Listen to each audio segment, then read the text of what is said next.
Alright, y'all, so I'm on the New Testament today. I'm on Matthew 17, page 60 to 61, Matthew 17 to 18. I figured I'm just going to read like 2 or 4 pages of this since it'll be a lot easier, and I did read my Old Testament. I just posted that video, and it was honestly pretty hard for me to get through, but that's okay. I'm outside right now. I'm enjoying the hot weather. It's like 57, but it feels like it's like 60, so that's probably because I got the sun beaming directly on me, but that's okay. It's a nice hot day outside, so it's good for us to go out and enjoy it.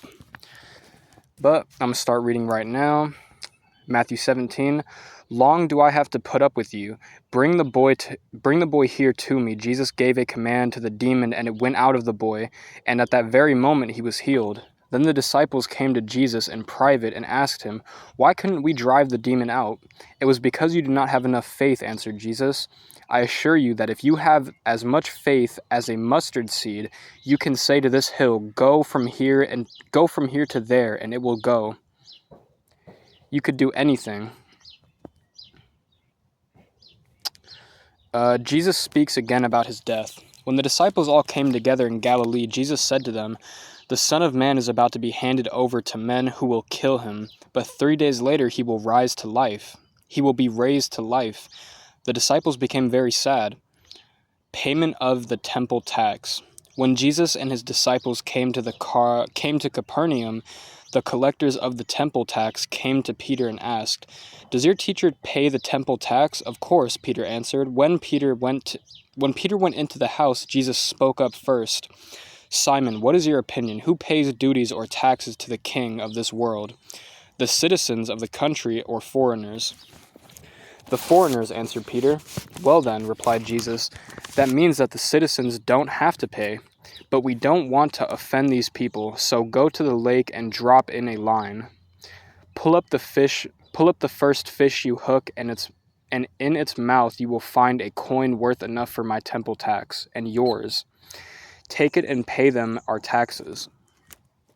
Who is the greatest? Mark 9:33 to 37, Luke 9:46 to 48.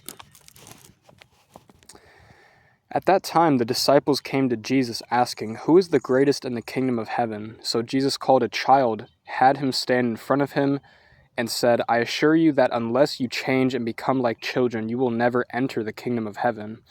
The greatest in the kingdom of heaven is the one who humbles himself and becomes like this child. And whoever welcomes in my name one such child as this welcomes me." Temptations to sin. If anyone should cause one of these little ones to lose his faith in me, it would be better for that person to have a large milestone tied around his neck and to be drowned in the deep sea. How terrible for the world that there are these things that make people lose their faith. Such things will always happen, but how terrible for the one who causes them.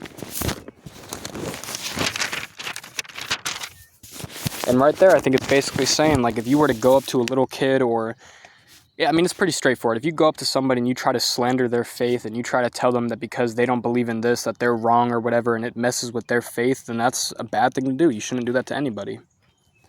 If your hand or your foot makes you lose faith, cut it off and throw it away. It is better for you to either live life without a hand or a foot than to keep both hands and both feet and to be thrown into the eternal fire.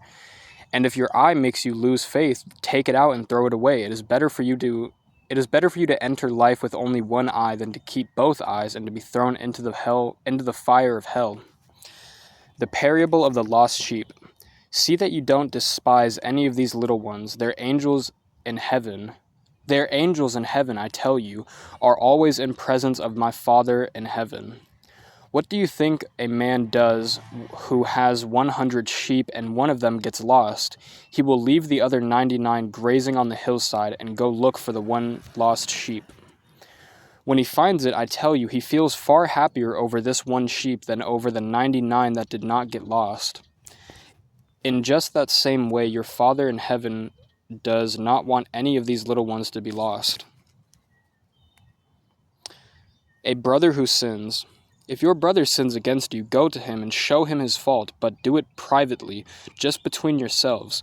If he listens to you, you have won your brother back, but if he will not listen to you, take 1 or 2 other persons with you, so that every accusation may be upheld. by the testimony of 2 or more witnesses. As the scripture says, if he will not listen to them, then tell the whole thing to the church. Finally, if he will not listen to the church, treat him as though he were a pagan or a tax collector. Prohibiting and permitting. And so I tell all of you, what you prohibit on earth will be prohibited in heaven, and what you permit on earth will be permitted in heaven. And I tell you more, whenever 2 of you on earth agree about anything you pray for, it will be done for you by my Father in heaven. For where 2 or 3 come together in my name, I am there with them. The parable of the unforgiving servant. Then Peter came to Jesus and asked, Lord, if my brother keeps on sinning against me, how many times do I have to forgive him? 7 times? No, not 7 times, answered Jesus, but 70 times 7. Because the kingdom of heaven is like this. Once there was a king who decided to check on his servants' accounts. He had just begun to do so when one of them was brought in who owed him millions of dollars. The servant did not have enough to pay his debt, so the king ordered him to be sold as a slave with his wife and his children, and all that he had, in order to pay the debt. But the servant fell on his knees before the king. Be patient with me, he begged, and I will pay you everything. The king felt sorry for him, so he forgave his debt and let him go.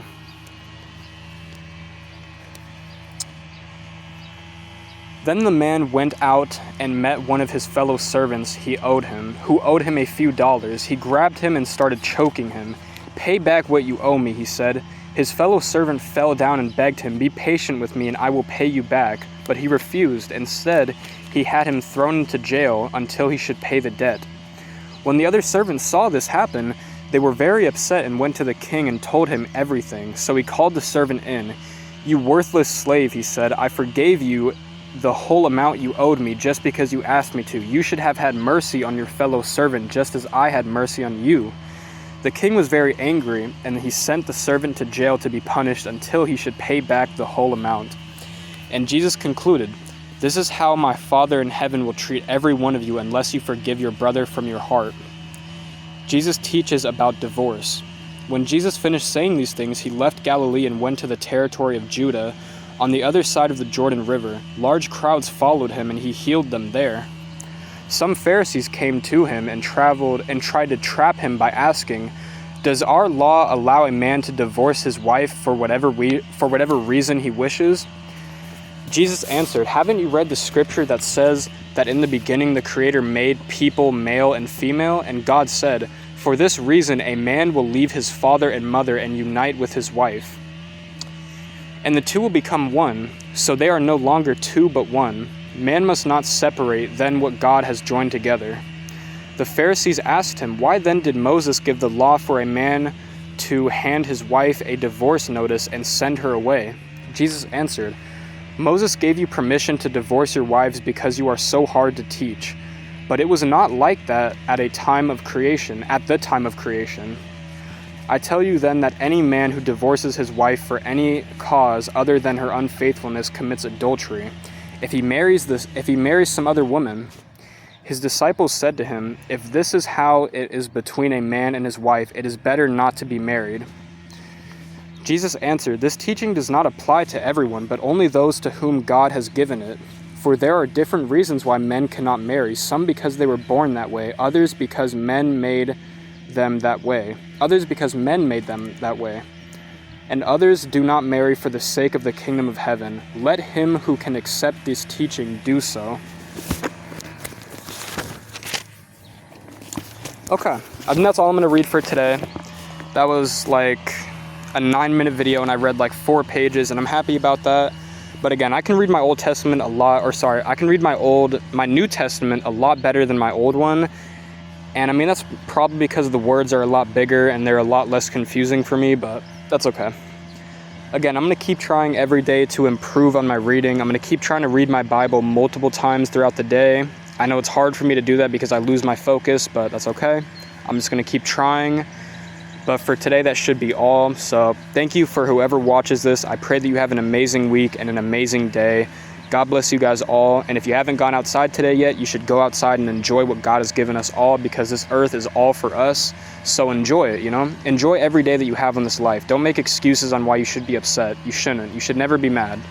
Don't be upset at anyone. Don't be mad. Try your hardest not to be even upset or sad, you know? Because it's not worth it. You're wasting your life being mad or sad or upset or whatever it is, you know? Just try to go outside and see what everything, you know, see all the things that God has given us to enjoy. But again, that'll be it for now. Thank you guys so much for watching, and God bless you all. And again, go outside if you have not gone outside yet. Enjoy all the things God has given you, because this is a beautiful earth, and we don't know how much time we have left on here, so enjoy it while it lasts. All right? Thank you all for watching, and peace out.